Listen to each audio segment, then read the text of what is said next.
Good evening, everyone. I am Graveyard, joined as always by my off-screen producer, Salem. Welcome to another Conversations in the Void. We have a very special guest. I'm excited for him to be on here. He's done such great works as playing George McFly in Back to the Future Parts 2 and 3, and his list is astounding on his IMDb. Make sure to follow him and everything we have below on his links. But, ladies and gentlemen, without further ado, I'm proud to introduce the one and only Jeffrey Weissman. Graveyard. Yes. How are you doing tonight, sir? I'm here. That's a good thing. I'm above the graveyard thing. Yeah. Well, we're on an even keel right now. Yes. So you're out on the West Coast, right? How's the weather been out there? It's been pretty crappy here in Chicago area. Oh, we got more than the weather to talk about. Yeah. We had 4 inches of snow where I am until just recently, and it rained and melted it all away. So all that shoveling I did. Anyway. Yeah. It's cold. I'm up in the Sierra foothills. Oh, okay. Not necessarily by choice. I was kind of priced out of the area. I want to live by the beach, but we'll get back there. Yeah. But as you said, we have so much more to discuss here with you. It's for anyone who doesn't know Jeffrey Weissman, I said Back to the Future Parts 2 and 3. The Twilight Zone movie as well, the Terror at 30,000 feet, which is a classic movie and from a classic episode of the Twilight Zone. Yes. And there I am. Yes, you have stuff to share with us. There we go. That was me doing my best John Lithgow, looking at the creature on the wing of the plane. That was a really fun shoot. That was my first co-star role in a movie. 1982. Yes. I'm old. No, you're not. You're But I have some burning questions for you, Jeffrey. So I want to know what kind of led you to become an actor? What led me? Yeah, was there? Do you recall any movie that made you go, "I want to do that for a living"? Yeah, kind of. I was always influenced by my older brother and sister. We always watched, popular TV of the early '60s, Beverly Hillbillies. Got to sneak up, staying up late on the top of the stairs watching an episode because it would come on after my bedtime, or Dick Van Dyke Show, or and it was really great, and I wanted to do that stuff. And then my folks were kind of in the peripheral of the business. My mom had a bail bond agency, had actually bailed Lenny Bruce out of jail several times, and other celebs and such. And my dad ran these private clubs. I remember I was just a wee lad, and my babysitter, a friend of the family's, actually took me by my dad's club and introduced us to Omar Sharif.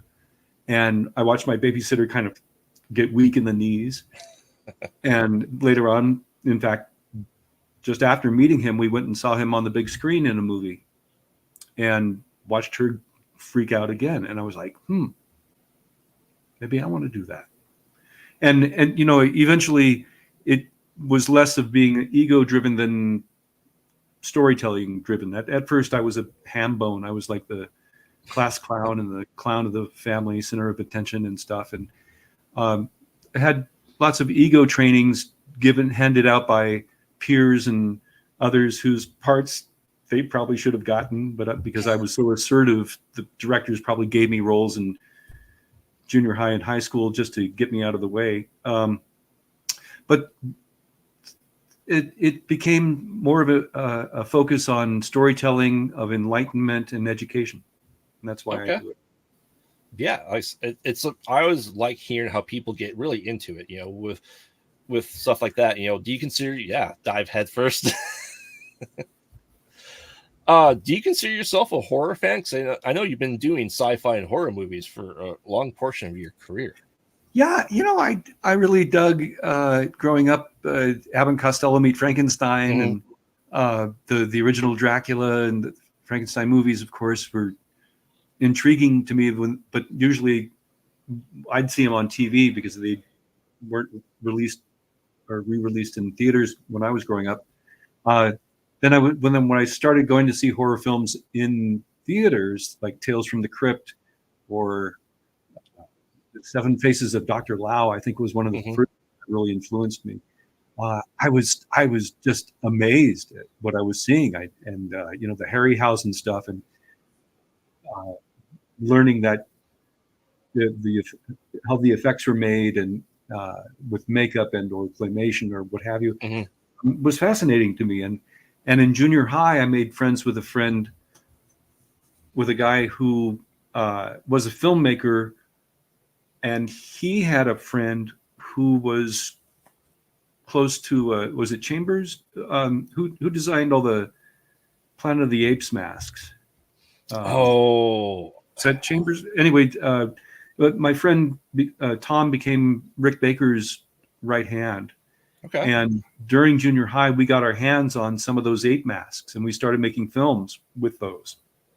And I remember my friend Aaron making this existential story called "One for the Horizon," and God was a DJ at a lifeguard tower on the beach, and his assistant that I played was in an ape mask, was an ape that was going to evolve and eventually rip that face off and become human. It was very bizarre, fun stuff.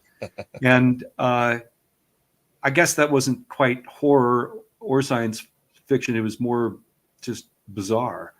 But I, loved it. And I remember even in as early as, I think, second grade or something, I had written Wolfman Meets the Frankenstein Meets Dracula type of thing for English class, and cast all my classmates in to perform it.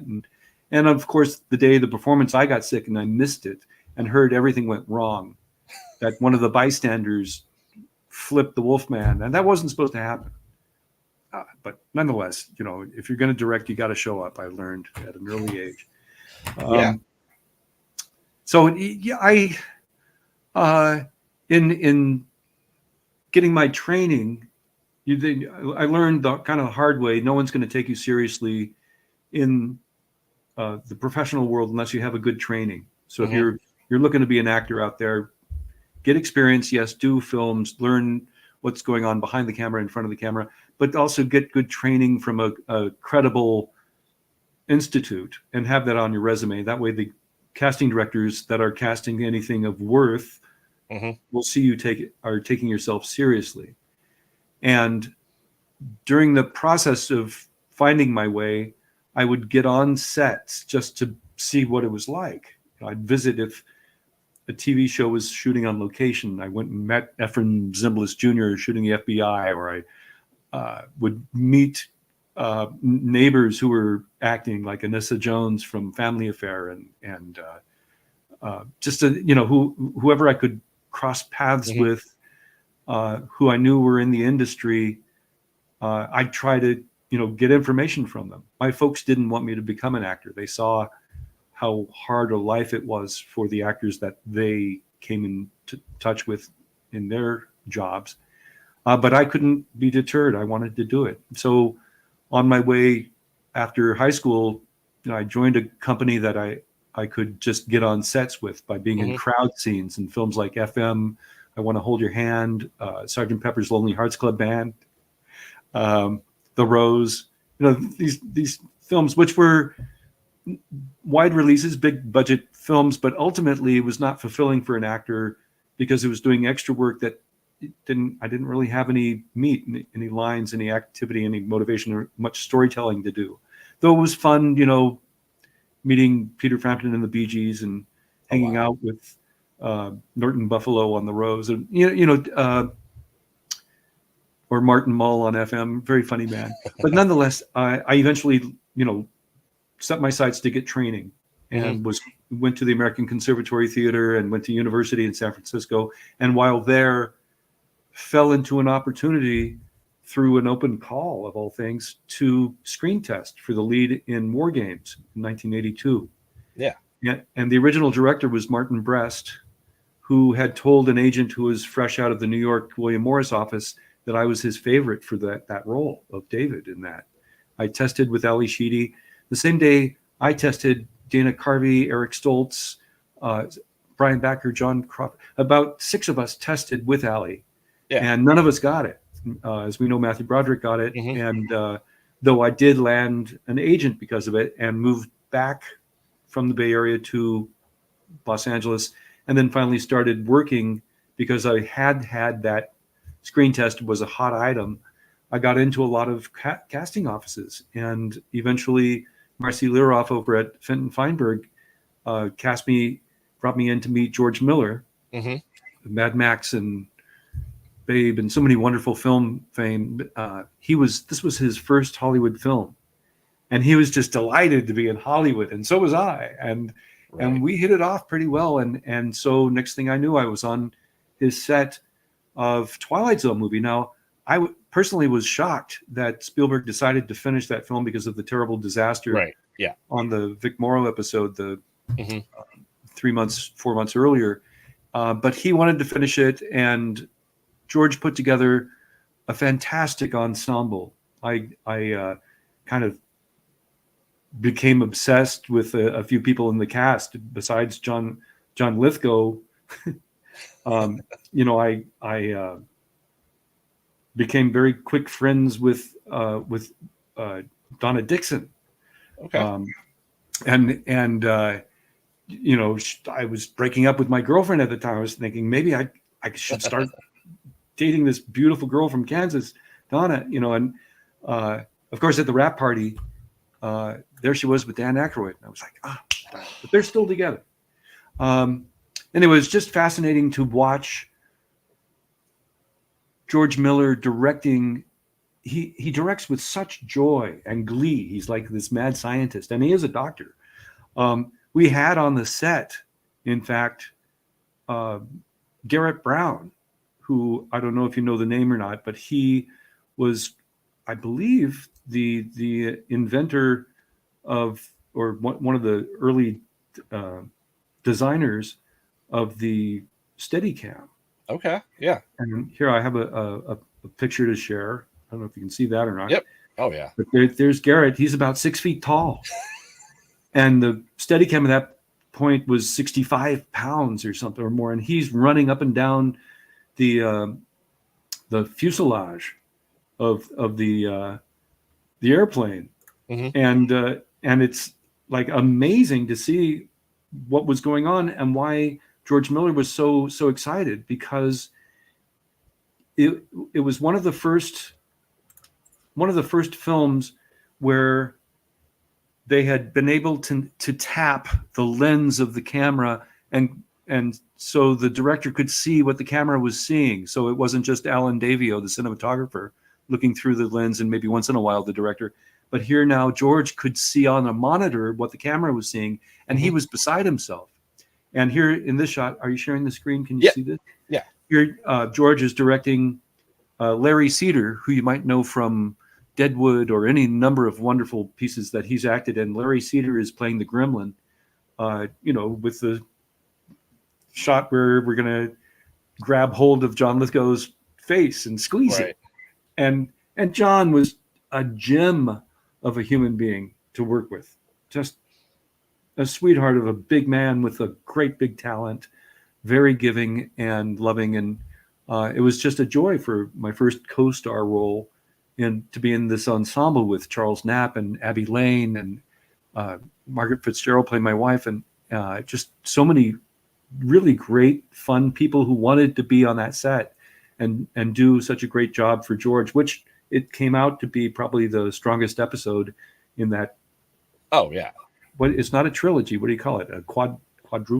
I think they just called the anthology movie. The anthology, yeah. And so later on that year, I also worked with Sean Penn in a film directed by Louis Malle called Crackers with Donald Sutherland. I'm trying to think what other sci-fi back then or horror I did. I got cast in a film called Return to Horror High. Yes. And I remember I got cast as the assistant director of the film being made in the film. Right. and it was going to get murdered. It was like my first time on film. I'm going to get killed. And we went to the pre-shooting party out in Malibu. I think it was the director, the producer's house, and I met an up-and-coming actor named George Clooney and Maureen McCormick. I'm sorry, from Brady Bunch, and really great cast. Another ensemble that I was going to have fun being in. And then, like the next day, I got uncast. I was like, "What did I do wrong?" It turns out the producer said, your agent got it wrong. I want you on a daily contract, not a weekly. She had apparently agreed to 2 weeks of work for me because I was working multiple days on 2 different weeks, and he only wanted me to be paid on a daily rate. And I said, okay, well, she handles the negotiations. Let me call her, and I'll call you right back. And he goes, no, take my offer or that's it. I said, well, let me just call her. And he said, no, and he hung up, and that was it. So I was never in Return to Horror High. I'm returning now to Return to Horror High in just this story. Right. Yeah. So I was close to being in another classic horror film that maybe a few people saw. Oh, I definitely saw it because it usually was a double feature with Return of the Killer Tomatoes as well, because it was George Clooney and George Clooney. I remember one of the first actors that came to speak to my high school class was Royal Dano. You remember Royal Dano? Great chiseled face, features, deep voice, tall, thin, wonderful man. And he was in Killer Clowns from Outer Space. Yes. Love that movie. I was like, okay, well, here's a good actor, and he's doing horror. Okay, I'm not going to be afraid to do horror films. But I didn't really get a lot of horror. It's kind of sci-fi. I did a little spot on Max Headroom when it was a TV series, playing Jeffrey Tambor, the editor in the control room that Max is working for. Yeah. And it was really fun to be on that set because not only Jeffrey, but also, I guess, the producer of the show all went to San Francisco State, and we all had the same acting professor who had a very deep voice and talked like this, and always took the casts out for drinks after rehearsals of shows. And he was a great teacher. God rest you, Professor Tyrrell. And we were all doing our impressions of him holding up the shoot, I remember, on Max Headroom. Let's see, what else did I do? I did one with the governor of California's wife, Jennifer Siebel Newsom. This was at Chapman College, sort of a student film called Harold Bloom is About to Die.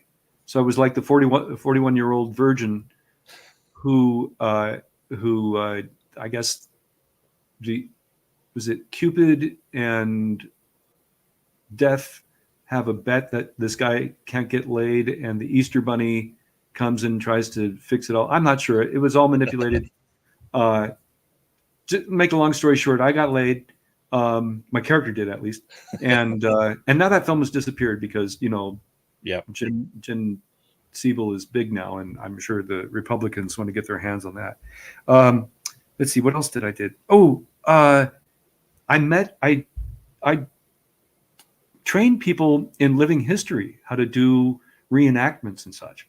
Oh, that's interesting. And I developed this young girl, a 9-year-old, into playing Lotta Crabtree from the late 1800s. And she was such a talented girl, and she already had her own little talk show on YouTube, like you've got. Yeah. At 9 years old. And I was just amazed. And at 10, she wrote a horror film and had me play her father in it. It was called The Chosen. I think you might be able to find it online. The Chosen, Chozen, Claire Elizabeth. She grew up to be a slam poet and teaches teachers for homeschooling, or teaches parents how to homeschool. She's a fascinating, great talent. Eric Calero, who was a regular on one of the late night talk shows, is like the guy who lives underneath the audience. He wanted to direct, and he wrote a piece called Flying Saucer Rock and Roll. And his dad was a screenwriter that I was helping develop scripts with and projects. And he asked if I would be in his son's sci-fi things. So Flying Saucer Rock and Roll about pot smoking aliens. Smoked some pot with you and turn you into an alien, a zombie. Yeah. Marvin's Business Trip. That was another Twilight Zone short type that Mimi Jean Calvert cast me in.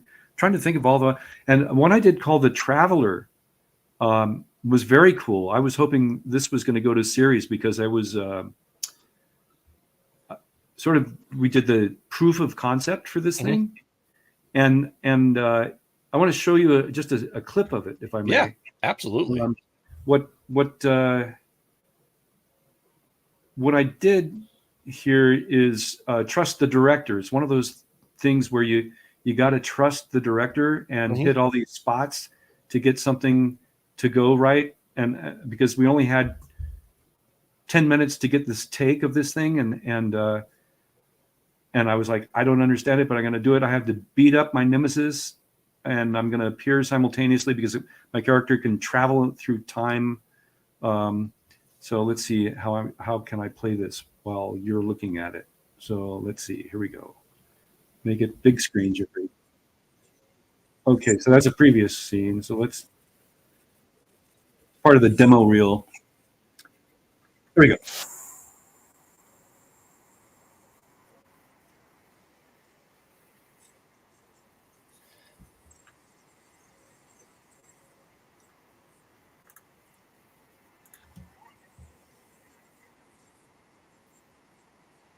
There you are.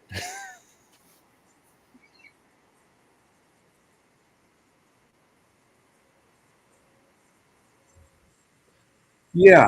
And what station was that was it shooting for? It was a proof of concept that was hopefully going to sell to Sci-Fi Channel or somewhere. And it had I think it had a series Bible. It had a lot of good talent attached to it, but it just wasn't the right timing. Maybe it still could happen. Oh yeah. So I want to know, because I doing my research for anyone that comes on the show, I see a lot of stuff about you being an environmental actor, right? So you kind of just work with the scenery around you. Do you think that is different now with all the green screens and stuff like that talent, that art that you have, or do you think it's kind of molds into it in a way? Well, each project you have to learn to adapt to what you have going on. And if you look at these fantastic talents now that are working with green screen, blue screen, things that are not there. I mean, there's so much that is CGI'd. I have a lot of friends in LucasArts and various other creative digital art companies, and I've done mocap, and I've done the artist renderings, artists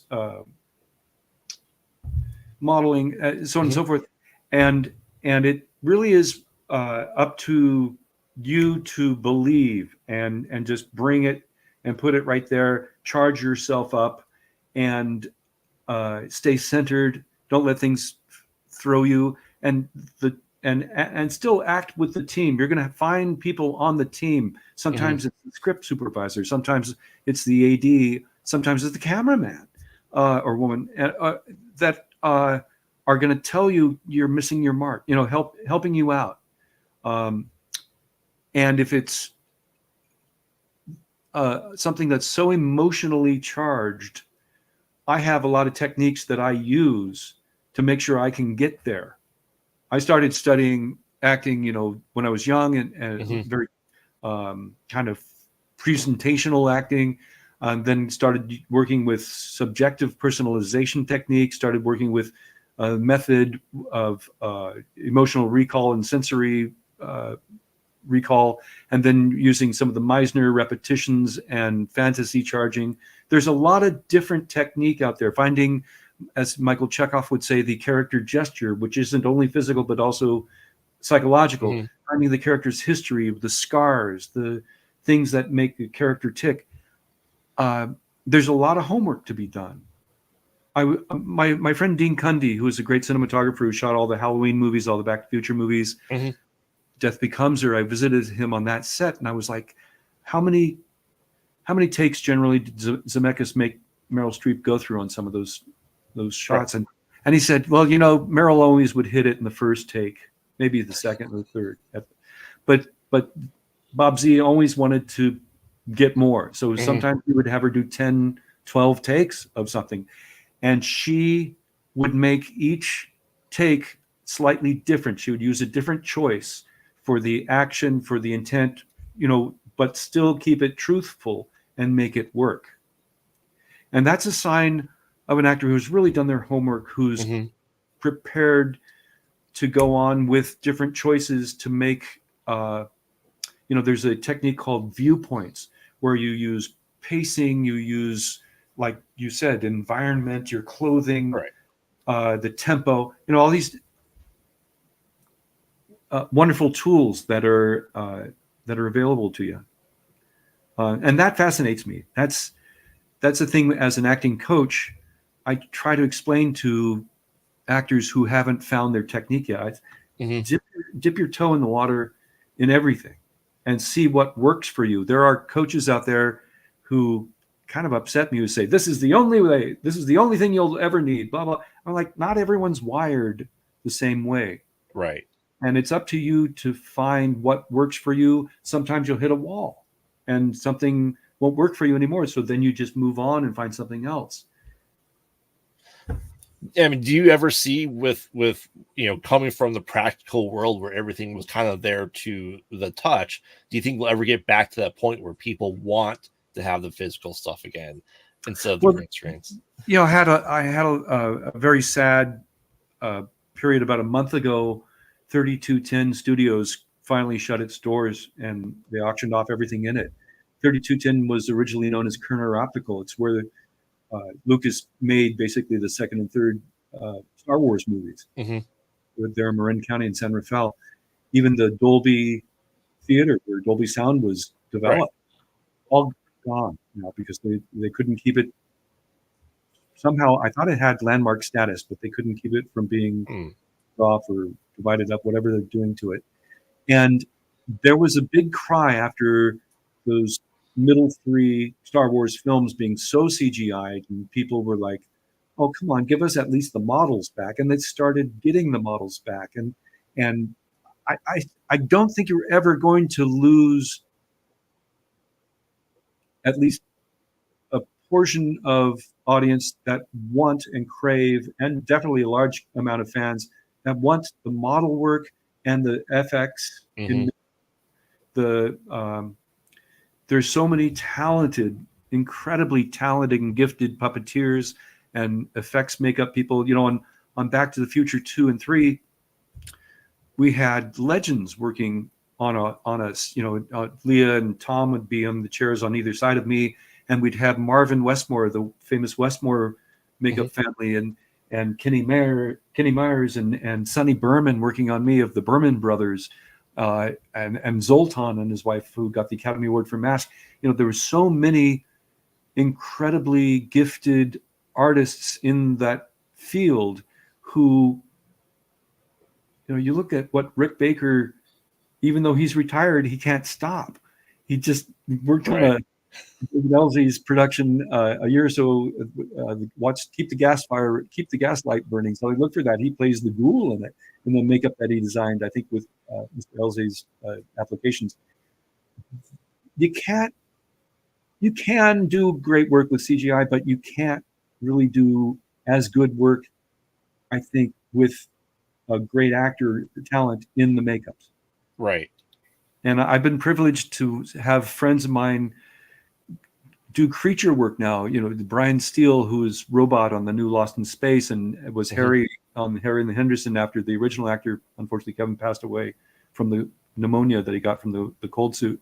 And Doug Jones and Doug Tate. I mean, these big guys who fit into the big creature suits are doing wonderful work because there's pathos. They can do emotions from inside the suits.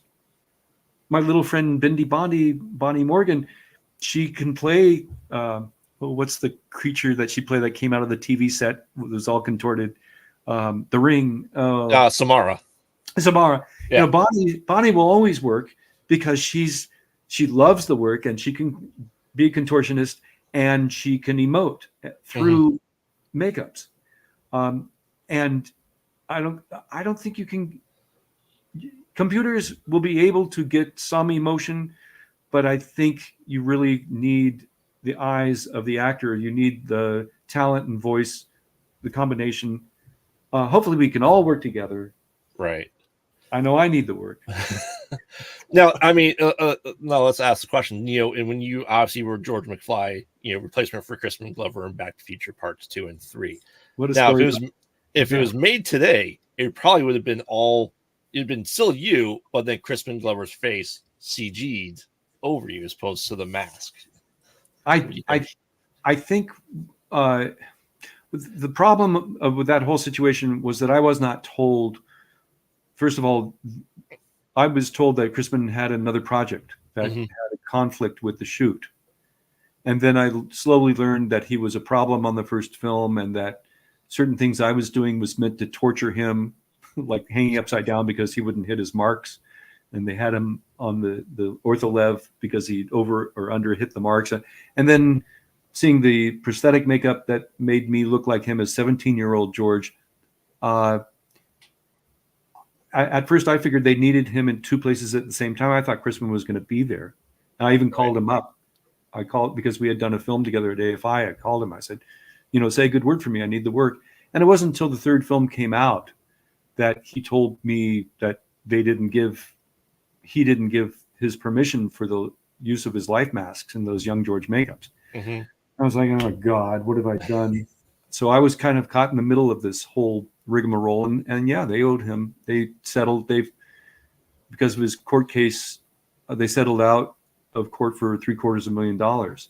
And he was originally asking for $1 million. Because while we were shooting, Spielberg came up to me and said, "So Crispin, I see you got your $1 million." And I was like, huh? What is that supposed to mean? I think I'm saving them some money. Anyway, I was caught in the middle of a very uncomfortable situation there, but luckily, because they tried to keep me secret. Yeah, sure. Eventually, I've been embraced by the fans, and I get to do these cast reunions from time to time, knock on wood. This is the 35th anniversary of Part 2 that I co-star in, sixth billing. So hopefully we'll get to see some cast reunions, not just, Mike, Tom, Chris, and Leah. Right. But, James will, Harry, me, Claudia. Yeah. Anyway, so it's the wonderful thing about those films for me is, first of all, I loved the first film, and I thought Crispin was a knockout in it, and I was able to be kind of the glue to keep it going without too many people going, who's that's not, because still to this day I get people saying, "Oh, I didn't realize that it was a different actor," which is what they were hoping. So mission accomplished on their part, and they've earned their $1 billion. But also, I'm embraced by these fans around the world who love those films, and I get to make friends. I have friends that I never thought I'd have in every country in the world. It's really wonderful. I did a Zoom with 25 Japanese, and each person, Japanese fan in their square, were in cosplay as a character from the Back to the Future trilogy. Oh, wow. It was wonderful. It just, I loved it. And the same thing goes with the Spanish and the Italians and the French and the Belgium and the Germans. And I keep going, have me back on. I'll show you. I have a slideshow of the Back to the Future cosplayers that I've met internationally. Yeah, we would absolutely love to have you back on, because I have so many more questions that we didn't even get to cover. But I mean, it's great. And what's the con circuit been like for you? Are you going to more cons now? It's hot and cold. Sometimes I'm included, and a lot of times I'm not. So I have a couple coming up. On February 4th. I'm at East Bay Comic Con in Concord, in the California, San Francisco Bay Area. I'm doing a living history presentation fundraiser in Mariposa on February 3rd. I've got, I believe, Galveston Steampunk Festival, where probably do a medicine show and then maybe appear as Doc Brown with a time machine DeLorean and entertain. I just finished doing a haunted Halloween run at the Winchester Mystery House in San Jose. Oh man, which is real fun. I want to go there so much. It's a lot of fun. I've worked at various haunted places. In fact, I was going to say, if we had time, I've got actual hauntings that happened to me on the Queen Mary and at places I've lived. Oh yeah, I'd love to hear. That's one of my things. I want to hear your the most creepiest paranormal experience that you've had. So you're writing a book about this, correct? I am. Yeah. Yes. And I did get my cat, by the way, into a horror film. I had Ryan Scott Weber, who runs New Jersey Horror Con. He started filmmaking, and he did the Mary Horror trilogy, and he wanted me to be one of the lead characters. I think the sheriff in this trilogy. And I was like, I got to go union. I'm a union member, and he couldn't. And he couldn't on the sequel, and then on the third one, he found a way. And but he still had very little budget to bring me out to New Jersey to shoot. So he says, just shoot something in your, just a little cameo. I got Robert Englund, I got so and so. And I said, okay, but I want my cat to be in it. Yeah. And I want my cat's full name in the credit. And he says, sure, anything you want. So I wrote a scene that adapted to the story that he described. This was the third installment and the final installment in the Mary Horror. And this was the, what is it called? It was called Witch's Blood. And I shot this scene where you just see my bathtub in my bathroom, and you hear me talking about this poor town of Bernardsville is a big argument on how to pronounce it, and of being haunted by these family of generation after generation of witches and all. And I come up out of the water on the phone and talking about this on the phone and the voiceover. And then finally, my doorbell rings. I say, hold on, I got to get this. And the camera pans down. I got buddies with a pro shoot to shoot this and record and all. And I get out of the bathtub, and you see my wet feet go to the front door, and you hear screaming and blood splatters all over the floor. And then my cat runs through it. And that's awesome.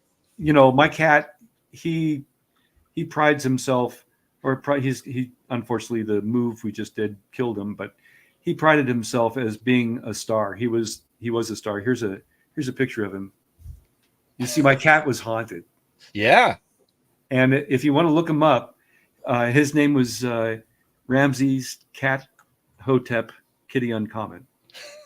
And he found me when he was like 4 weeks old or less, and lived to be about 18 to last year.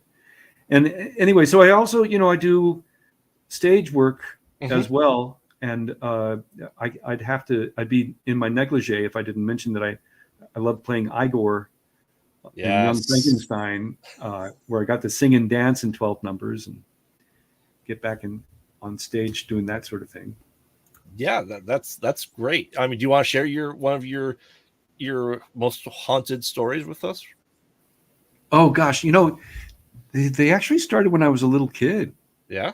The Santa Ana winds that hit LA a lot bring spirits, and there was a night where I had gone to a drive-in movie, I think it was, with my big brother and sister, my mother and other sister, and we came home, and a friend of my dad's was staying with us, and he had gone to bed and left the heat on.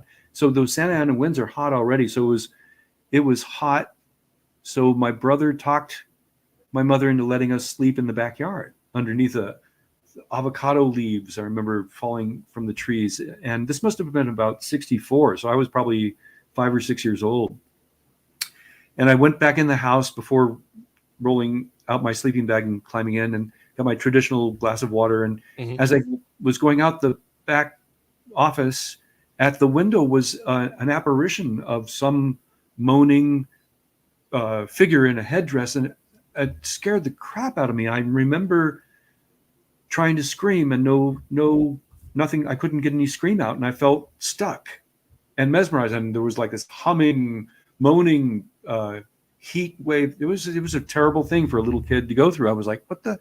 And finally, I think some sort of connection happened where it recognized that I was in terror, and it kind of got freaked, and it broke away, and I ran into the front room where my mother was, and screaming and crying, monster at the window. And she picked me up and took me back in there and said, Jeffrey, there's nothing at the window. Which made me cry harder.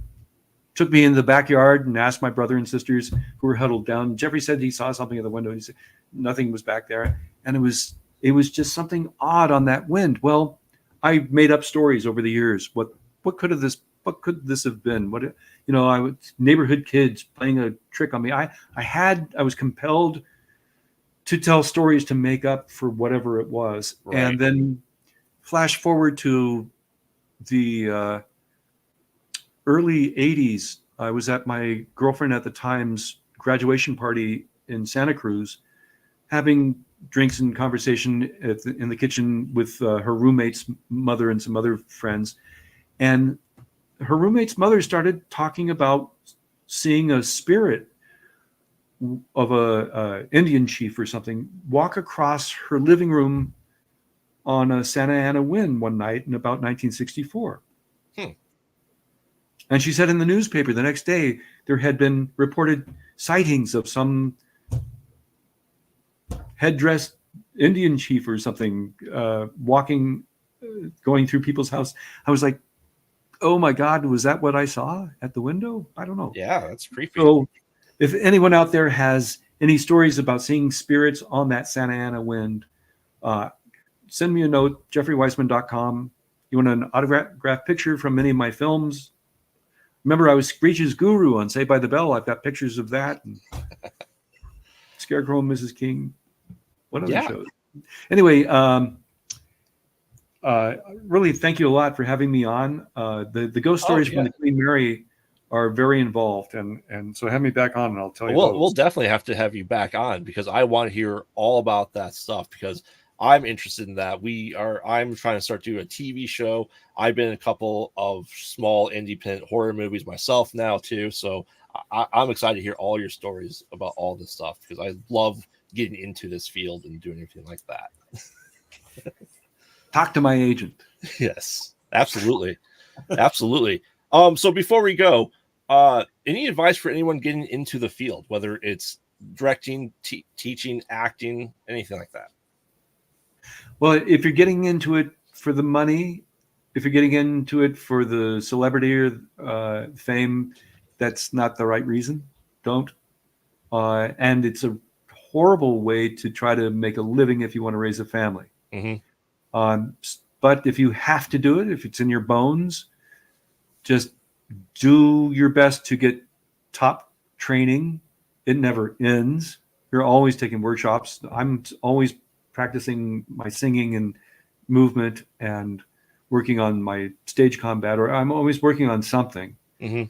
And get that training, and then keep 2 notebooks, one for your journal for development of characters and stories that you want to work on and characters you want to develop and monologues that you can use for auditions, and another notebook for the business part of it to keep connections for those that you can tell are going to keep working, that you want to stay in touch with, that you want to work with.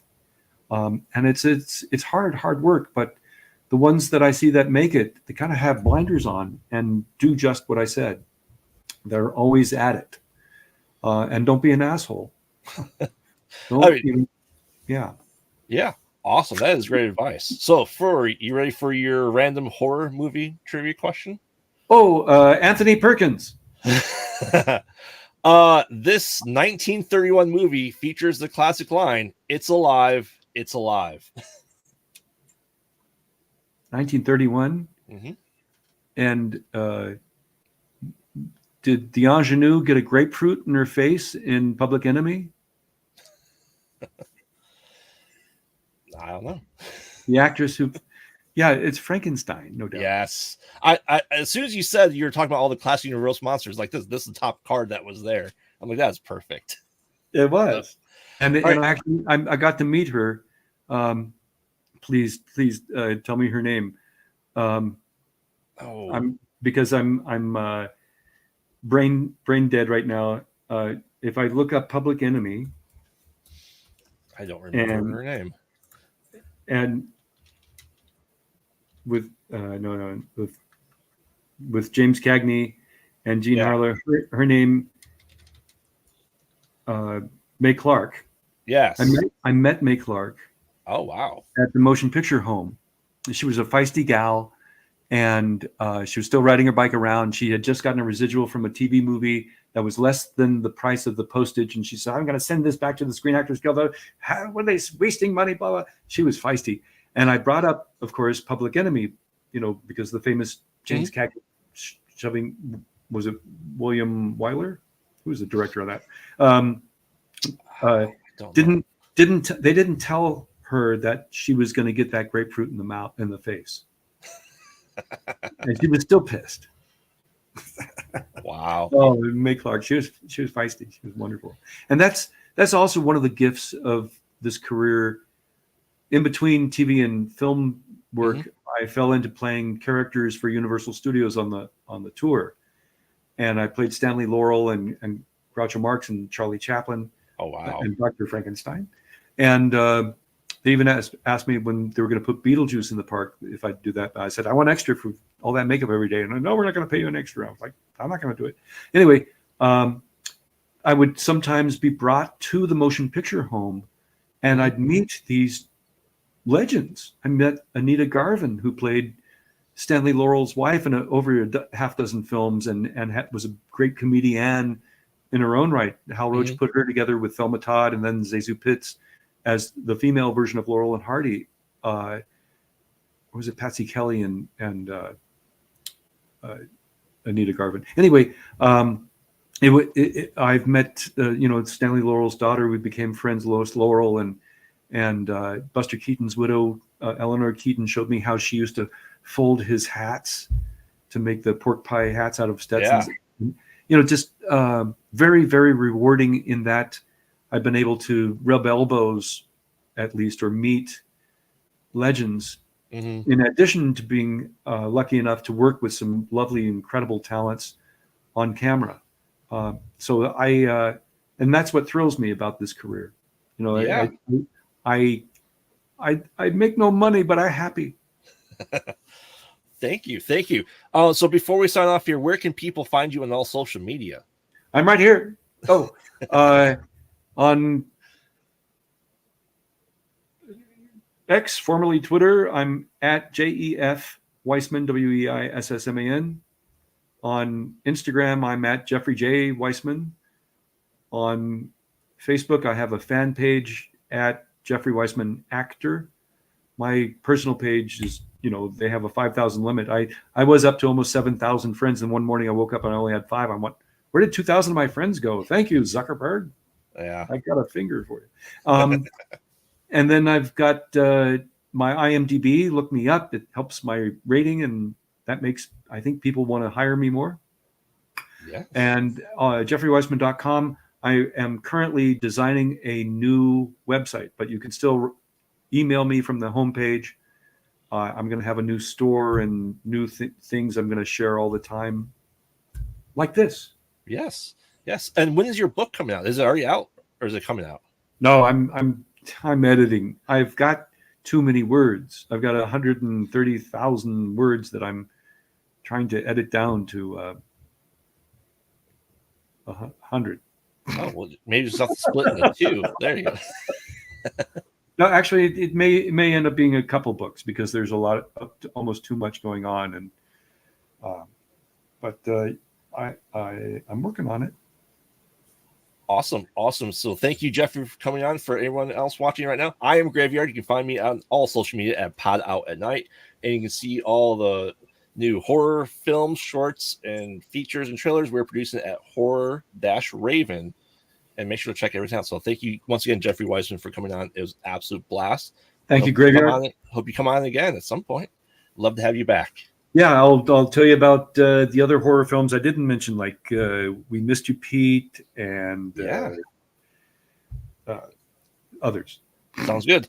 All right, until next time, we'll see everyone, and don't get lost in the void. Good night.